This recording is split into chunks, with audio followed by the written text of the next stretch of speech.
Aldermen to order on April 23rd, 2019 at 7:30 p.m. here in the Aldermanic Chamber. The prayer will be offered by Deputy City Clerk Judy Boileau, and the pledge will be led by Alderman Linda Harriet Gathright. Almighty God, we have the high honor and the serious duty to manage the affairs of our beloved city. Fill us, O God, with a spirit of unity and understanding which enables us to face our multiple problems with a serene mind, with justice and charity for all, so that any and all decisions made by us will always be for the betterment and greater happiness of our fellow citizens. So help us, God. Amen. I pledge allegiance To the flag of the United States of America and to the republic for which it stands, one nation under God, indivisible, with liberty and justice for all. Will the clerk please call the roll? Alderman O'Brien. Present. Alderman Gidge. Alderman Harriet Gathright. present. Alderman Dowd. Alderman Clee. Here. Alderman Laws. Here. Alderman Lopez. Alderman Karen. Here. Alderwoman Kelly. Alderman Jettie. Here. Alderwoman Malizi Gola. Alderman Tenza. Alderman Schmidt. Here. Alderman Clemmons. Here. Alderman Wilshire. Here. 9 present, 6 absent. Thank you. And 6 that have notified me that they would probably not be here tonight, so, okay. Would the mayor wish to address the board? Thank you, Madam President. There are a few things I'd like to mention to you tonight. First, one of the issues on the agenda is R-19-132, which is the resolution authorizing the transfer of the lease from the previous owner of the Silver Knights to the new owner, the Creedon family. And I think this is a very positive change for the city. The new family, the new owners have come in and have shown a lot of enthusiasm for the team and for the ability to have very quality baseball at Holman Stadium. They do own another team within the league, that being the Worcester Bravehearts, so they know the business very well. They held a reception for fans and others at Holman the other night, I think last Wednesday, and of course they were very well received. The fans are very enthusiastic about the change, and I do believe they will bring energy. And I mentioned Alderman Laws that there's a deal they have so that you can eat there every night as much as you want at the game, and I've mentioned that to others, and people have expressed some interest in their ability to deliver quality food as well. So I hope you, and the committee endorsed this unanimously and enthusiastically, but Mr. Creedon is here, and I hope that the board will endorse R-19-132. There are 2 issues on the agenda pertaining to our ongoing efforts to do 2 things: reform the assessing function of the city government, and to improve the effectiveness and efficiency of a number of city departments. And those 2 things are the appointment of Lydia Foley as a member of the Board of Assessors to replace a more long-standing member. She is a person located downtown who has extensive experience in real estate, knows the market really well, very Nashua dedicated, and she will be, in my opinion, a very effective and a good member of the Board of Assessors. Secondly is the appointment of Ms. Kim Kleiner as the Administrative Services Director. Her experience and her expertise, both in her private career before the city and certainly since she has been working for the city for the last 3 years and change, makes her the best qualified person to take over this new function and to immediately begin, and this has already begun, but immediately begin to affect changes not only in assessing, but to improve the efficiency and effectiveness of operations elsewhere, IT, purchasing, and other areas of city government. As we've discussed before, when you authorized the position, the city had an administrative services director for 20-plus years through about 6, all or part of 6 different administrations. The 2 successful, long-standing administrative services directors, those being Russ Marcoux and later Maureen Lemieux, were both internal people who had been on the Board of Aldermen, who knew city government very well, who didn't have to come in and try to figure out a very complex system here. Both of them had national experience before they were hired. There was one administrative services director between Russ Marcoux and Maureen Lemieux, who was brought in from the outside, did not really, I think it'd be safe to say, did not stay very long and was not a successful holder of that position because that gentleman did not have the type of knowledge and experience with city government that Russ Marcoux and Maureen Lemieux had had before they assumed the position. So if we want to make changes, if we don't want to wait 3 or 4 or 6 months to do a search and then wait for 6 months or a year for the person to get up to speed, if we want to do anything anywhere in the near term, Ms. Kleiner is the most effective person we can find, and probably at the end of a search, we would arrive at the same decision anyway. So I know this is not before you for a vote tonight. I'm sure it's going to go to a committee, but since it's coming in, I thought I would indicate to you, and I will be at the Personnel Committee when it comes up, I think on the 6th, but I wanted to articulate some of my reasons for appointing Ms. Kleiner as her appointment came in.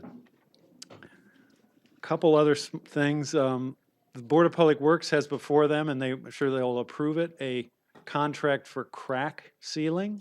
This is something that will be in addition to the 30 miles of paving we will do in calendar year 2019. This contract will enable crack sealing of 30 additional miles of streets. Crack sealing means you go in and the contractor goes in and fills the cracks in a street to help preserve it for a period of some years while we're waiting so that we can preserve some streets while we pave others, so that when we get to the streets that have been crack sealed, they're in better shape than they would be if this weren't undertaken. It is a very effective use of money because the contract is for, I think, $140-some thousand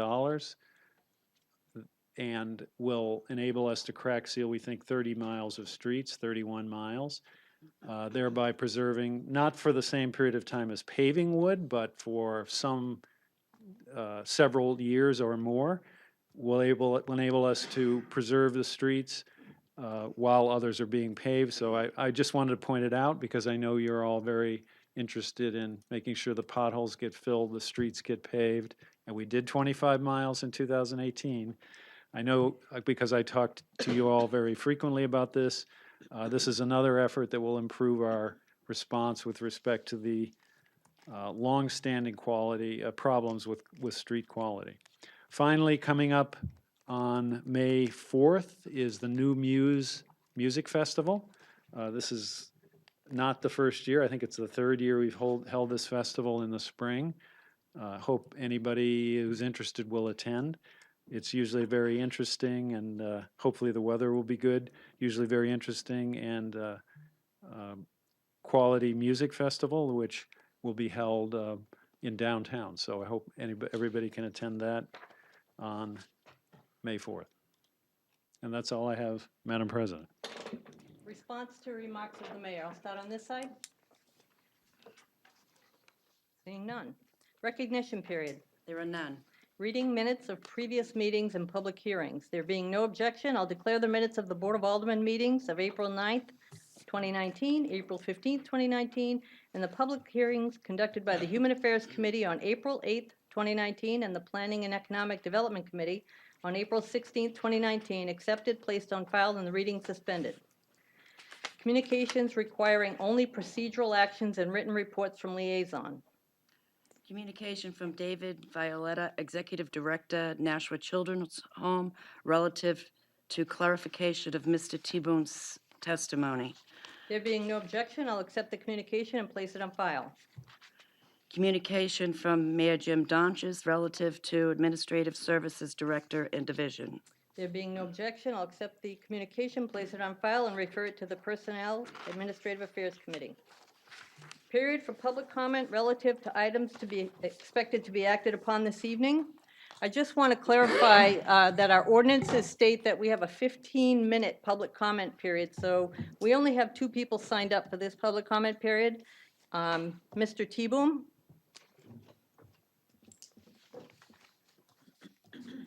Good evening. My name is Fred T-Boom, and I reside at 24 Cheyenne Drive. On your agenda this evening, and I've just read into the minutes, under communications for procedural action is a letter wherein the executive director of the National Children's Home claims that I gave false or erroneous testimony before the Human Affairs Committee during its public hearing on April 8 concerning CDBG funding. Let us set the record straight. I gave testimony during the public hearing wherein I summarized the application submitted to the for CDBG funding of $803,000 in a detailed spreadsheet. Spreadsheet looks like this.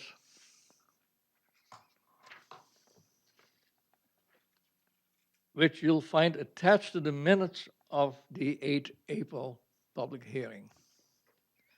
I concluded that the applications were not adequately validated by the Nashua Urban Program Department and by the Human Affairs Committee. On my direct question to the committee, do you review these applications?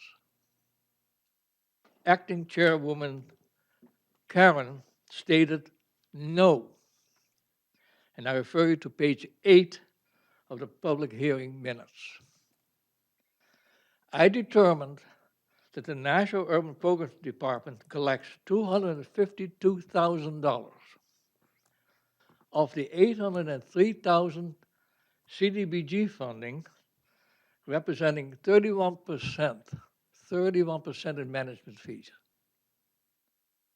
Well in excess of the 20% that HUD mandates as the management limit. And HUD Program Department in the City of Nashua collects 31%. I asked the committee a few questions about the Nashua Children's Home. The letter on your agenda from Mr. Viglietti clarifies that the National Children's Home serves 85 children. With an annual budget of $5.1 million, that means the support of each child costs on average $60,000 a year. Is this standard for these services? The National Children's Home CDBG application states total compensation, salaries plus benefits, to be $4 million. The letter from Mr. Viglietti clarifies that he employs a full-time staff of 70. That means the employees, on average, earn a compensation of about $57,000. Is this standard for these services? The application by National Children's Home does not state Mr. Viglietti's compensation, and neither does Mr. Viglietti's letter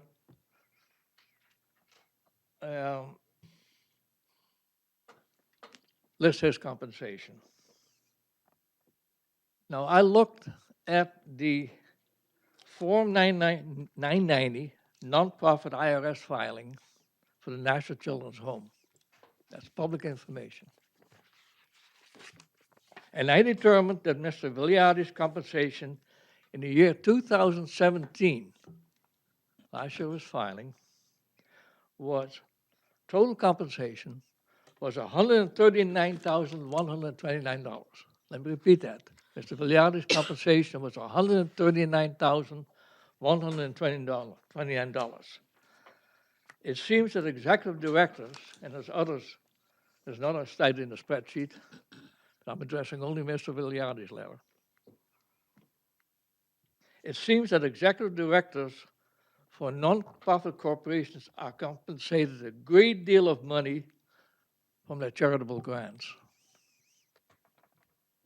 Mr. Viliardi claims that if the National Children's Home did not exist, in his letter, the taxpayers of Nashua are on the hook for $47,411 per child, per student. He does not show how he derived this figure. I note in the CDBG application and in the Form 990 IRS filings that the combined state and school district funding amount to over 85% of his budget. This funding does not vanish should the National Children's Home disappear, but would be assigned to another caretaker for the children to take care of. So I would consider this statement to be self-serving misrepresentation and a scare tactic by Mr. Viliardi. I have done the research from available data and intend to forward my findings to the HUD regional office in Boston with a request of an audit of Nashua's administration of CDBG funding. There are many more things of questionable irregularity, which I did not address because I'm only addressing the item on the agenda, Mr. Viliardi's letter. I have documented the findings on this letter and additional findings, which I won't go into because of the time limit, in a letter to Mayor Donchis and to the members, the President's Board, and the members of the board. Here's the letter, signed letter. It includes the spreadsheet I mentioned earlier. And I request that this letter be included in the minutes of this meeting. And I'd like to hand it to you if I can hand it through one of your, through your clerk. Signed letter. And I will, thank you very much. Stephen Elliott. Name and address for the record, please. Hi, I'm Stephen Elliott, 256 Pine Street. I'm speaking because I'm against this resolution 18-073. The thing for making it so that board positions or administrative positions are voted on by current members if there's a vacancy. I think that this is shouldn't happen because it's a waste of space on the ballot. First of all, there's a lot more important things that the citizens of Nashua would probably prefer to vote on. The other thing is you're all supposed to be like Democrats, and this is completely undemocratic because if all but one person were to resign or die, that means that that one person gets to pick the rest of who runs the whatever committee, which is like that's not democratic. That's demonic. You shouldn't do this. I'd probably, if I see this end up on the ballot, I'm going to go to every house and tell them that they should vote against this. So please don't waste the ballot space and try to stop concentrating power amongst yourselves because it's going to increase volatility, and suppressing volatility doesn't suppress it. It actually increases it, and it'll be very bad for everyone. Thank you. Thank you.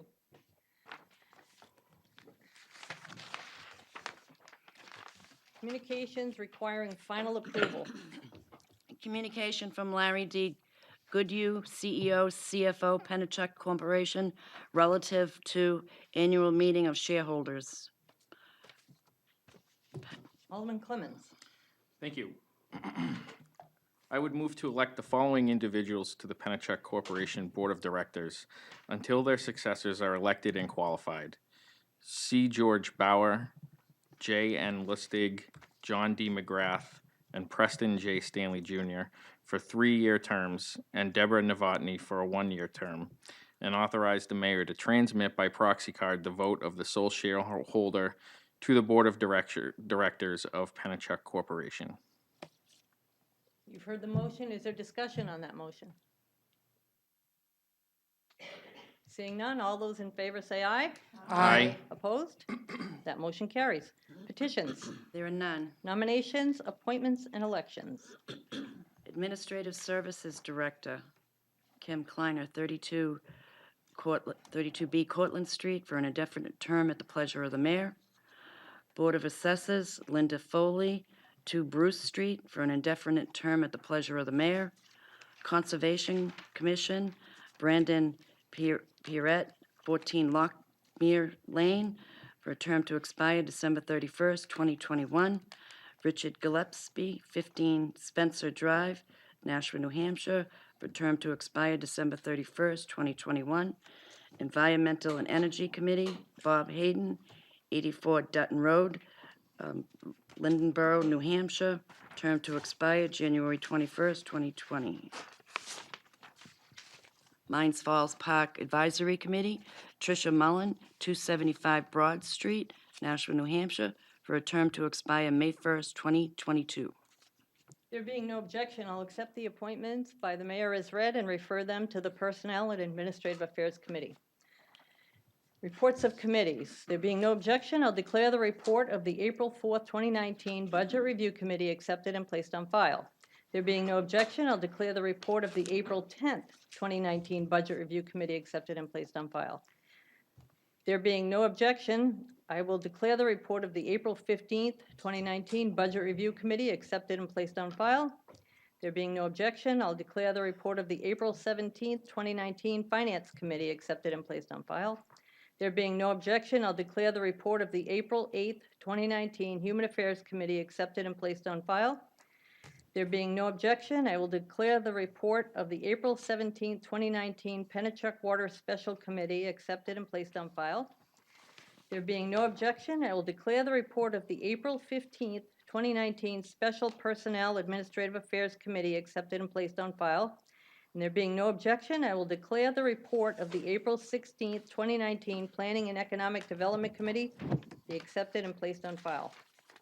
Confirmation of mayor's appointments. There are none. Unfinished business resolutions. 7th reading of R 18073, proposing an amendment to the city charter relative to filling vacancies on elected boards by majority vote of the remaining members of that board. Alderman Karen. I'd like to make a motion to amend R-18-073 in its entirety by replacing it with the proposed amendments made by the Personnel Administrative Affairs Committee. You've heard the motion. Discussion on that motion. Seeing none, all those in favor say aye. Aye. Opposed? That motion carries. Alderman Karen. Yes, I'd like to make a motion that R-18-073, as amended, is necessary and that a public hearing be scheduled for Tuesday, May 14th, 2019, at 7 p.m. in the Aldermanic Chamber. The motion is that Resolution 18073 as amended is necessary and that a public hearing be scheduled for Tuesday, May 14th, 2019, at 7 p.m. in the Aldermanic Chamber. Discussion on that motion. Seeing none, all those in favor say aye. Aye. Opposed? That motion carries. 2nd reading of Resolution 19-118, relative to the acceptance and appropriation. Yep. Clerk, we're not done yet. Oh, sorry. Alderman Karen. Yes, I I'd didn't like see to it. make a motion to table R-18-073 as amended at the full board level. Motion is to table Resolution 18073. And because we have a public hearing scheduled for May 14th. Discussion on that motion? Alderman Clemmons. Can I, through you, ask a question of Corporation Counsel? Sure. The motion that we just made, is that that reflects what's on our desks this evening?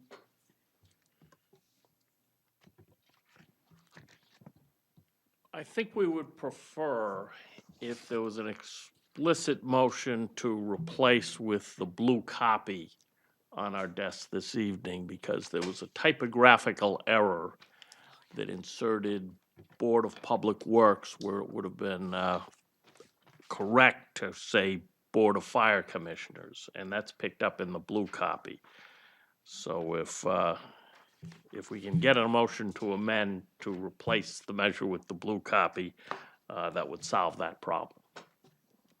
Thank you. Alderman Karen, would you like to amend that? Yes. I'd like to make a motion to amend R-18-073 by replacing it with the blue copy on your desk this evening. And it's a correction on section 73. You've heard the motion. Any discussion on that motion? Seeing none, all those in favor say aye. Aye. Opposed? That motion carries. Okay, second reading of Resolution 19-118, relative to the acceptance and appropriation of up to $218,486. Madam Clerk, Yes. we have to finish the Oh, I'm prior sorry. motion. That's okay. Alderman Karen, Again, I thought we were I'd done. like to make a motion to table R-18-073 as amended at the full board level. motion is to table Resolution 18073 as amended at the full board level. Discussion on that motion. Seeing none, all those in favor say aye. Aye. Opposed? That motion carries. Madam Clerk. Thank you. Second reading of Resolution 19-118, relative to the acceptance and appropriation of up to $218,486 from the State of New Hampshire Department of Health and Human Services into Transit Grant Activity, Federal Transit Authority, FTA Operating Grant. Alderman Harriet Gathright. I'd like to make a motion for final passage of R-19-118. Motion is for final passage. Is there discussion on that motion? Seeing none, all those in favor say aye. Aye. Opposed? That motion carries. Second reading of Resolution 19-121, relative to the acceptance and appropriations of $43,113 from the United States Department of Justice into Police Grant Activity 2018 Justice Assistance Grant, multi-jurisdictional. Alderman Clee. I'd like to make a motion for final passage of R-19-121. Motion is for final passage of Resolution 19-121. Is there discussion on that motion? Seeing none, all those in favor say aye. Aye. Opposed? That motion carries. Second reading of Resolution 19-127, authorizing the mayor and the city treasurer to issue bonds not to exceed the amount of $2,800,000 for the police department heating, ventilation, and air conditioning system, HVAC, and window improvements. Alderman O'Brien. Thank you, Madam President. I'd like to make a motion for final passage of R-19-127 by roll call. Motion is for final passage of Resolution 19-127. Discussion on that motion. Would the clerk please call the roll? Alderman O'Brien. Yes.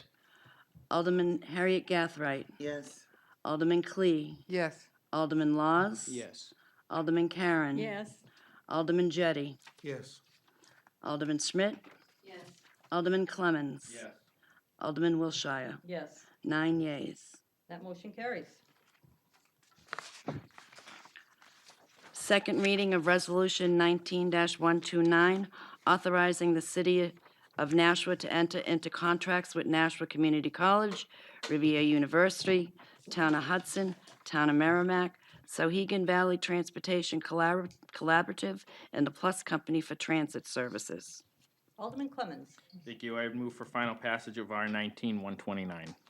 Motion is for final passage of Resolution R19-129. Discussion on that motion. Seeing none, all those in favor say aye. Aye. Opposed? And that motion carries. Second reading of Resolution 19-132, authorizing the mayor to enter into a successor concession agreement with Granite Diamond LLC. Alderman Laws. Thank you. I'd like to make a motion for final passage of R19-132. Motion is for final passage of Resolution 19-132. Discussion on that motion. Seeing none, all those in favor say aye. Aye. Opposed? That motion carries. Second reading of Resolution 19-133, authorizing the mayor to enter into a memorandum of understanding with Speculated Management Incorporated. Alderman Schmidt. Thank you, Madam President.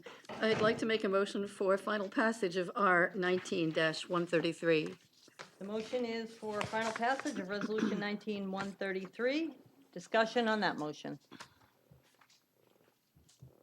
Seeing none, all those in favor say aye. Aye. Opposed? And that motion carries. Unfinished business ordinances. Third reading of Ordinance 19-038, amending the sign ordinances relative to address numbers of ground signs. Alderman Karen. I'd like to make a motion for final passage of 0-18-038 as amended.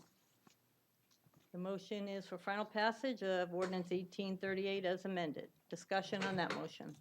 Alderman Clemmons. It's 019-038, just for the record. You both said 18, so I just wanted to make that clear. Thank you, Alderman Clemmons. Yep, it's settled.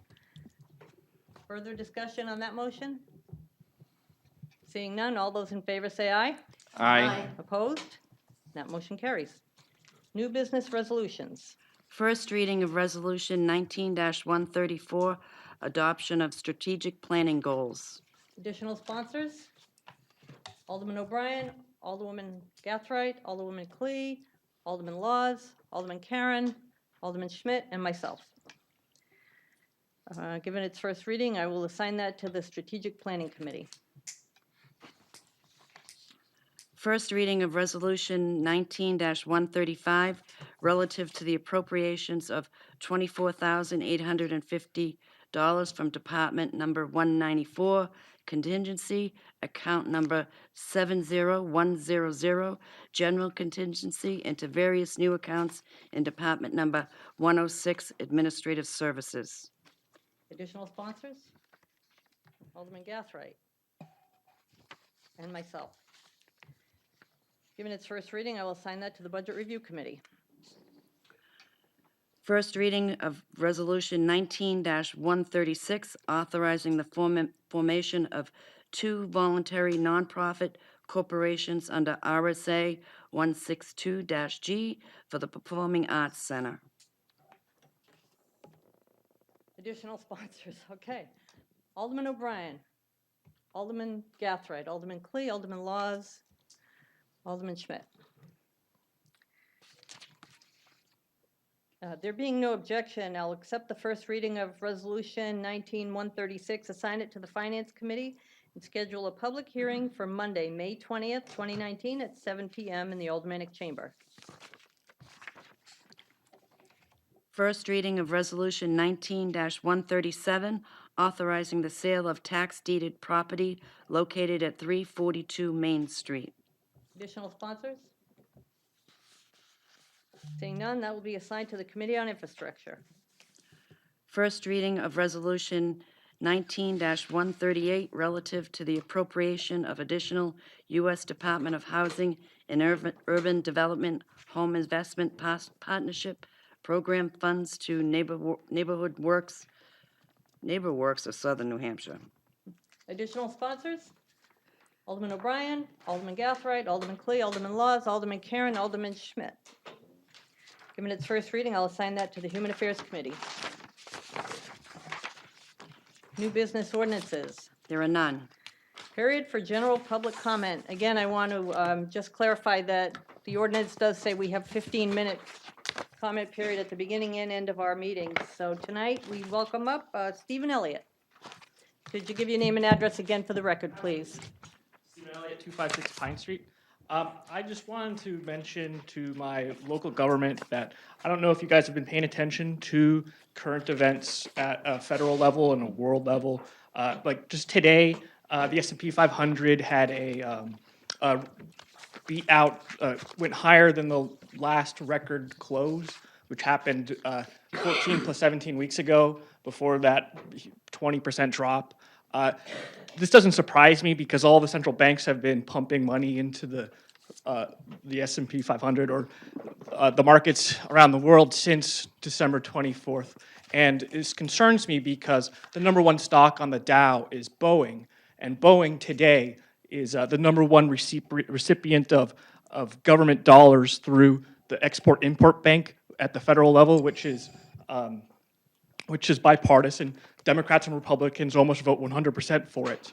And I'm just like really concerned about this because today the number one buyer of weapons internationally at like just country-wise is Saudi Arabia, and their number one weapons dealer is the United States. Like we have like almost 50% of the weapons that they're buying is coming from us, and almost all of it's coming from Boeing. This concerns me. Let's see. What else? So the president has been he's been bragging about these deals with Saudi Arabia. In last year or 2 years ago, one of the biggest Saudi investors who owns the top floors of the Mandalay Bay Hotel and 4% of Twitter and some Facebook ownership. He also owns majority stake in Citigroup, which his name's Al-Walid bin Talal. Apparently, he was thrown in jail under secret charges or put in a 5-star hotel under secret charges. I'm pretty sure that was all a lie. But if you look at the history, in 1998, this Al-Walid bin Talal character, who's the richest man in Saudi Arabia aside from the king, had with majority shareholder control of Citigroup, and his best friend as the CEO changed the Citigroup logo in 1998. And then in 1999, Citigroup invested in Boeing by taking control of their retirement accounts and probably doing some other deals that weren't exposed to people. And that same year, once the Saudis made this investment through Citigroup, they did a 12% stock buyback and fired the head American. And then within 2 years, once the Chevron investor Robert Mueller was put in charge of the FBI, Boeing airplanes full of Saudis flew into the Twin Towers. And then since that day up until right around Tesla delivered their first electric vehicle, the value of Citigroup increased like 10 times. And then at 2007, at the housing bubble peak, Al-Walid bin Talal sold 25% of his stake, and then oil crashed, and then the market crashed once Tesla delivered their first electric vehicle. And then at the bottom of the market, S&P 666, Obama, who got more donations from Citigroup than any other candidate. And in 2013, we learned, 2013, we learned that Citigroup got the most bailout money from the TARP program secretly, because the Federal Reserve decided to keep it secret who gets the money. Apparently, he said it was a good time to buy, and if you did, you probably made a lot of money. But I think the risk that occurred was almost unbearable at this point, because we're literally selling weapons to Islamists. I'm an ex-Muslim, and according to Islam, people who are ex-Muslim should be killed. It says apostates should be killed. It says it in the Quran. I only converted because I was a politician too. I became class president of my college, and I noticed that all the money's doled out to the student groups from the student government, so I realized I should just convert to Islam because their student group had the most members, and the president of the school was he was Islamic too. So I didn't do that for too long. After learning what the religion's about, I kind of kept away as much as I could, and then decided to represent the math majors at my school. And so about a year ago, I kind of figured out a lot of these things. At the same time, I think I discovered some interesting perspectives on economics based off of physics, and it helped me kind of learn some of the possible solutions to open physics problems. And I didn't sleep for 6 days, and then I was thrown in the mental hospital here. Nobody even asked me how much I slept. Everybody misdiagnosed me. They thought I was crazy. And so, I mean, I didn't take any of the pills they gave me, but once I got sleep, I was able to calm down. But since then, like, we just found out in the last month that the Energy Department of the United States has been approving the transfer of secret nuclear technology to the Saudi regime. And about 9 months ago, I started 3 companies. I have a patent that's pending on a portable solar battery system that also works with wind. I have them set up at my house. I haven't made the final design because I was worried about being hacked, so I spent the last 6 months building an air-gapped encrypted file system that prevents, with an encryption algorithm that I just developed because I'm a mathematician and figured out a way to do it. And so I created 3 companies that hopefully will become very successful in the future. But since then, you guys doubled my tax rate on my house here, and I think that's, I don't want to be part of that system. So if you guys, over the next 2 weeks, I'll finish all the things I've developed. Well, I'll finish putting something I can present, and if you are all interested, I can demonstrate the products I've working on and creating. And I mean, 40 years ago, the president got a 40-year tax abatement in his city, in New York City, which expires this year. He also was bailed out by Jamal Khashoggi's uncle, the person who died. I mean, once I saw this, so Jamal Khashoggi, the Khashoggi guy who was killed, who was his uncle was a billionaire arms dealer in Saudi Arabia, and he bailed out. He sold a yacht to Trump, and Trump, during a bankruptcy, decided to sell his yacht, and a Saudi person bought that yacht from Trump at a much higher rate than the market rate, which the Saudi person ended up being Ali bin Talal, the dopey prince. Tomorrow, Boeing reports their earnings. I am very close to developing an automated trading system. I just needed to make my own graphical user interface platform so that the stuff that I build, that I look at, only I can see it because of the encryption algorithms I can do. And so hopefully within the next 2 weeks, you'll consider giving me the same benefit, like making America great again and giving me a 40-year tax abatement. Thank you. Laura Colquhoun?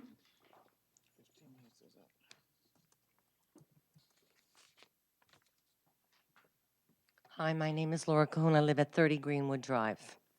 I'm here to make a formal complaint because I took the time to have a meeting with Mr. Griffin on March 29th, where I had several questions as far as the assessing department. I also followed it up with a letter April 19th with additional questions. And to date, I have not received any answer. It was Mayor Duchess who said, I think, 2 board meetings ago that the city of Nashua was going to be very transparent with everything that they're dealing with. And I find that I'm coming up against a wall when I'm trying to deal with the assessing department. I need to know what my property tax card stands for, and I need to know how it's figured out. And I'm not getting any answers, and I want to know who's going to answer me on these questions. I think everybody in the city of Nashua wants to know exactly how their property taxes are figured out. And for me to pay $152 a square foot for a 968 home, where somebody on Indian Rock is paying $84 a square foot for 3,000, I want to know why. And I want to know, and I think I expect an answer from somebody so that I can figure out why I'm being charged what I'm being charged. I don't think that's too much to ask. Thank you. Thank you. Stacy Lawton?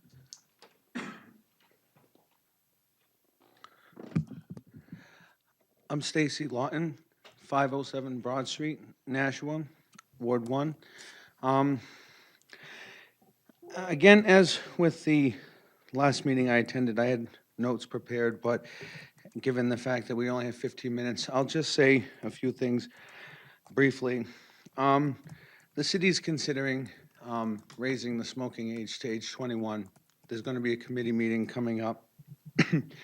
And during the last meeting, there was a lot of talk back and forth. There was a lot of public comment and input. And I just wanted to add to what I said, and I'll actually come to the committee meeting and express more. But one thing I wanted to point out is that the companies that make cigarettes, e-cigarettes, vaping devices, they're all in favor of raising the age to 21. As a matter of fact, as one of the aldermen who's not here tonight has mentioned in the past, that the companies that make the vaping devices or cigarettes or whatnot are putting on their packaging for e-cigarettes for use of smokers or users that are at least 21 years of age. But they have no authority to enforce that because the government or here or whatever says that you can smoke at 18 or vape at 18. So with that in mind, any members of the board here tonight that are on that committee, keep in mind that tobacco companies, are behind, raising the age to 21. They, as we see on their packaging, a lot of times it'll say 21, but then again, in a place, where the smoking age is 18, they can't,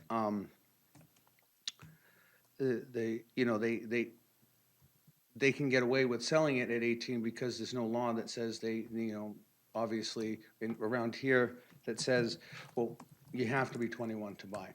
So I'll come to that meeting and I'll share more of my thoughts on that as that committee meeting approaches. I just wanted to share with the board also really quick that as most of you know, I've been involved in public service in the past. I stepped out for a long time, and as of July of last year, I became eligible to hold and serve in public office. As of this month, I have formed a committee to explore options to get back into politics and city government and whatnot. And over the years, since I had to step away from the New Hampshire House and I had to step away from being as a selectman, I've always continued to engage politically. I've always tried to engage in community service, and some people on this board have seen me go to various events locally and live stream them so the information can get out to the people. And I will be coming back to more meetings and learning more and getting to know, more familiar with what's been going on since I've stepped away. It's nice to be back and nice to be eligible and try to make some sort of a comeback. But I thank you for your time this evening, and I'll let you finish up. Thank you. Thank you. Lori Ortolano.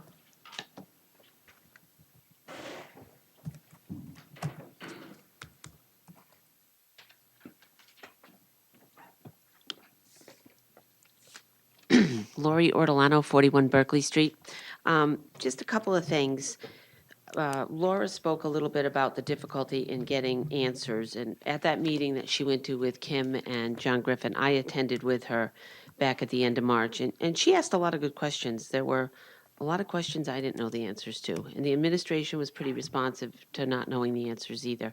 But I do think there's something to be said in getting a response or a timely response, and if it doesn't come, that somebody even lets us know that it's being worked on and it will be coming. I don't know what you consider reasonable, but I think a couple of weeks is reasonable. If it's going to be a month or 2 months, I think that people ought to know that because it's a long time. I can tell you right now, there's been a change in practice down in the office set up by Ms. Kleiner to restrict information to the public, and I'm not in favor of it. So she isn't allowing people to speak directly to the assessors. You have to put it in writing and it has to go to the assessor for an answer. That really is I think, too restrictive and not appropriate. I know I raised a question about 3 weeks ago to an assessor. I went in to ask a question. I don't ask many. I really don't engage the assessors often, but I was asked to be a representative for somebody on an abatement, an individual, and I had a question about basement valuations. And I was stopped at the counter and said, "Oh, no, you have to put it in writing." So I put it in writing and sent the email to the assessor, and it was 2.5 weeks ago. I haven't received a response. And honest to God, it's a question that would take 60 seconds to answer. And I know it's that quick, and it's not responded to. And I think the reason is she's trying to insulate the assessors from the public because they're concerned or nervous. And I just don't think that's the right way to go. I don't think it's how an assessing office should work. Secondly, you can no longer access the data records, the public records in the assessing office directly. You have to fill out a form and submit it and wait for them to comply with those. And I know Laura's been waiting for data. It's maybe started to get some, but it took a while. I feel I've never abused that, and I'm always willing to work with them if they're busy and they need a couple days to do it. I've always done that in the past. And when this rule came about 3 weeks ago, I didn't put any cards in because I've been working on a huge swath of data that I'm hoping, 800 data points that I'd be able to bring to the Board of Assessors to make a pretty compelling argument to look at outsourcing the technical aspects of the department. And I need to prove my data a little bit by looking at files. So I went in today or yesterday and dropped off a list of files I would like, and it was 50, which is a lot for me. But I said I'll take them in groups of 10, however you can do them. But it's different, and I'm not certain that restricting is really the way to go, and that's what we were hoping to do. Remember, you folks in your management audit report set up the department this way. Kim will say, well, we're short-staffed. Well, that's because you chose not to hire a chief because you said you didn't need one. And any other staffing issues that were going on in that office, I don't think were addressed. If the administration had brought you the 5-year staffing versus the current staffing, you'd, I think, realize you're short other positions. But that wasn't presented in the report. So the short staffing can't be put on the public to say, hey, enough, back off. We're not going to give you information. We're busy. We're short. Because it was your choice. And there's nothing we can do about it. So I think that's important. After the last meeting, I attended the coffee at Jaja Bell's, and I asked the mayor a question about outsourcing, how he felt about it, because several aldermen here spoke favorably about looking at that. And I really do want to look at that for a number of reasons. But I didn't know what the mayor's position was, and he was kind enough to speak to it a bit. But he did mention that when you do outsource, you lose control of the situation. And it was an interesting choice of words to me. It piqued my interest as to what he was thinking about, what control we had. I did send him an email to ask specifically what he was thinking about, and I wasn't able to get a response. And I'd asked the alderman, or Trish as my ward rep, find that out for me. I mean, that's really important to me. I think, and if you're going to have a discussion about this, I hope it's in the public eye. So whatever your concerns are and anyone else's, I can hear. So if I'm too short-sighted, I understand, because it's not something that I'm, beating myself over saying, this is what you got to do. I don't know the right answer either. I just think it's something we seriously have to look at for a number of reasons. The Administrative Service Director position, when that was created as a high-level position, you all know I was concerned because the management in the office wasn't addressed. But I was also concerned at the time when I took the microphone that it was such an elaborate position, it would be hard to hire in from the outside. Who do you hire? Who do you pick? And, listening to the mayor describe that position tonight, it's very apparent that when you brought this report forward, you knew that this was going to be an internal position. Just based on the way you spoke tonight, that you really can't go outside. The others were internal. It will take 6 months to look at applicants, another 6 months to screen. So I feel like all along you were of the mindset that this was an internal position. And I feel we should be more forthright with that information, because that's not how I was looking at it. And I have some real concerns with promoting from within.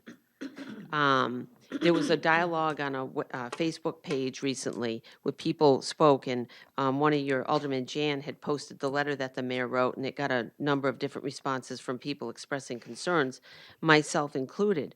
And I know Jan's position was, look, this, Ms. Kleiner, could we find anyone better? She's so qualified, outstanding. Well, my position was, well, the only reason you say that is because you haven't looked at anyone else and you haven't screened any applicants. How do you know? You haven't looked anywhere. And now I realize we're really not going to look anywhere, probably. So I'm disappointed in that because I feel like it was a report done that carved up, by the person doing the report who carves a position for themselves in this management chain, which, I don't think that was what it was supposed to be. And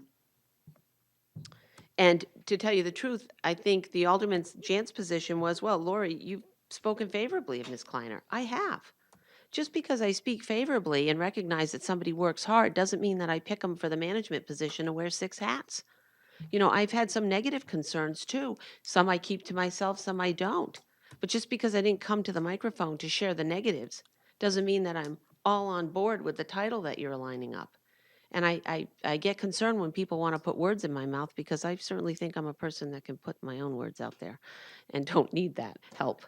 And so, and the same was true at the coffee. When the mayor spoke about what was happening in the assessing office, he really felt that the software issues were going to take care of the problems in the office, and that I would agree with that. I would not. Your budget in your assessing office is probably $600,000 of salaries. I'm very concerned about people issues. And the people are the ones that create the cards. We don't have magical buttons in the software that do it. But the integration of the software is very important, and I recognize that, and there's value in that, and there's cost savings, and the work that Ms. Kleiner is doing in there is great. But I think the personnel issues are missed, and I think we have nobody down there who can answer the technical questions on assessing for when the public comes in. Nobody, because Kim doesn't know that information. And the assessors are being isolated. So just a few concerns. Thank you. Ed Weber. Good evening. Name and address for the record, please. Ed Weber, Cabernet, 4 Cabernet Court, Nashua. Thank you. This last April 15th, I attended a Carpenters Local 118 up in Manchester, and it was about stand up to tax fraud. Tax fraud today in the construction industry is a multi-billion-dollar loss to cities and towns. It's not $1 million for Nashua, but it's a lot of money. And Mayor Donchus was there because he thought it was that important. Also, the Mayor Joyce Craig up in Manchester was there, and she put forth a resolution, which I'd like to pass out to the members, had them take a look at it, and I would request that Mayor Donchus, if you guys approve of it, and read it into the report, if he feels that it's a good idea to support Senate Bill 151, which deals with the problem of tax fraud, and a lot of money can be brought back into the coffers here when contractors play by the rules, and that's the problem. And then you have people that live in Nashua that are affected because they have worked for contractors. People that live in Nashua, work in the area or in the state, have had a problem with contractors not paying them. And that's a problem. When you don't get paid, it's really bad. And so it's not a union, non-union issue, it's combined. It's a combined issue. We have contractors that actually work, and Mayor Donchus listened to them, that cannot compete because they play by the rules. They can't compete with people that don't play by the rules. So I would like to give this to you. This is a resolution from the city of Manchester. And I know that Mayor Donches will make up his own resolution, similar maybe. Thank you very much. Thank you. Remarks by members of the board. I'll start over here. I appreciated the board's approval tonight of the contract to keep baseball at home stadium. Great summer fun, so outstanding, thank you. On this one, Alderman Laws, you all set? Ready, over here? Alderman Clemmons. Thank you. I just want to state for the record my full support of Kim Kleiner. I think she's done a wonderful job in her position as the mayor's chief of staff, and I think that she is the best candidate for this position. I don't feel it's necessary for the board to go out looking for anyone else when you have the perfect person there, and she has my full support. Thank you. I agree, Alderman Clemmons. I think Ms. Kleiner has been quite an asset to the city. I think everyone here has had an opportunity to work with her. She's very competent and very nice. Alderman Clee. Thank you, Alderman Clemmons, for bringing that up. And I would like to echo your comments. And the truth be told, that I have spoken to a couple people down there, not many and not all of them, but it seems to be a much better atmosphere. They all seem to be working much better under her tutelage, or however you want to call it. So I agree. I think we're on the road to recovery. And thank you for pointing that out. Committee announcements. Tomorrow night, Wednesday, April 24th, at 7 p.m., the infrastructure will meet here in the chambers. All are welcome, lots of fun. Thank you. Thank you. Other committee members. Alderman Karen. Yes, thank you. Personnel will be meeting Monday, May 6th at 7 p.m. A lot of fun. Anyone else? Okay, that's it. Have a motion. Motion to adjourn? Motion to adjourn. All those in favor say aye. Aye. Opposed? We are adjourned at 8:32 p.m. Thank you, everyone.